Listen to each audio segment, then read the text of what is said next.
Welcome back, UFC fanatics. We're back with more updates from your favorite combat sports. Remember that iconic moment in BKFC 41 when Conor McGregor faced off against Mike Perry? Well, Joe Rogan thinks this bout would be an exciting opportunity for BKFC. Meanwhile, Chito Vera goes up against Henry Cejudo on August 19th.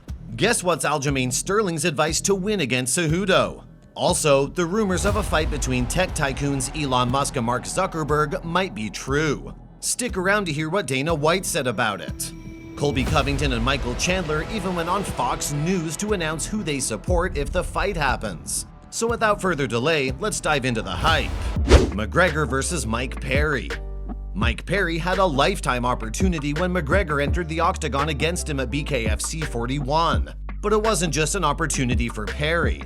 In fact, the BKFC could also make millions if such a fight transpired in the promotion. It could even break all their PPV records. Joe Rogan discussed this on his podcast, The Joe Rogan Experience. He said, and if he decided to do that, if somehow or another they gave him the green light to do that, I can't imagine how that could ever happen. But if it did, if that happened in a bare knuckle fight, that would be fucking bananas. He could do everything. But, I mean, if somehow or another he agreed to fight bare knuckle, I mean, Jesus Christ, you know how big that would be? Whew. My Lord, Mike. Versus him. Practiced. If they did that in bare knuckle, it would get 1 million pay-per-view buys, at least. What do you think of these two pairing up in a bare knuckle boxing match? Aljo's advice to Chito Vera. Chito Vera faces off against Henry Cejudo at UFC 292. Aljamains Sterling, who previously beat Cejudo in his UFC comeback fight, gave this advice to Chito. If Chito is listening, I'm giving you the goods, and not to be ripping off of Henry like, you can subscribe to my YouTube channel.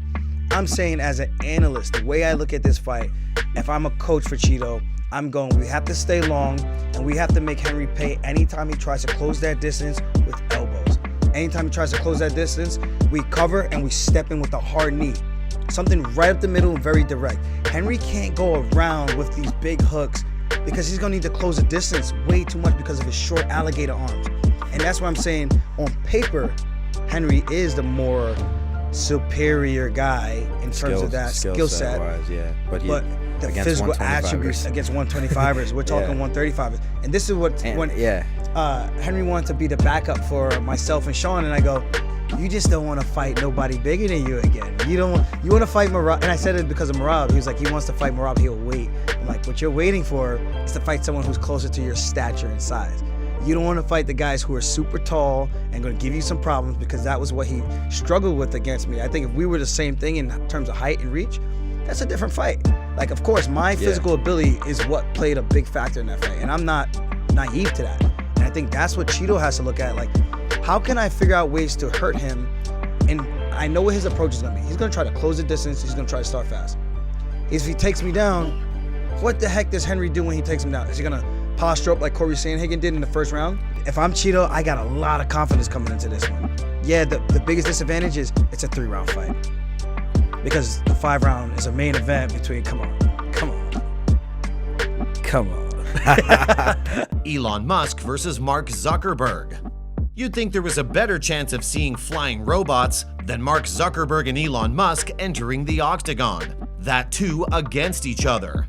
It was absurd enough to watch YouTuber Jake Paul venture into the arena, but this one tops the list.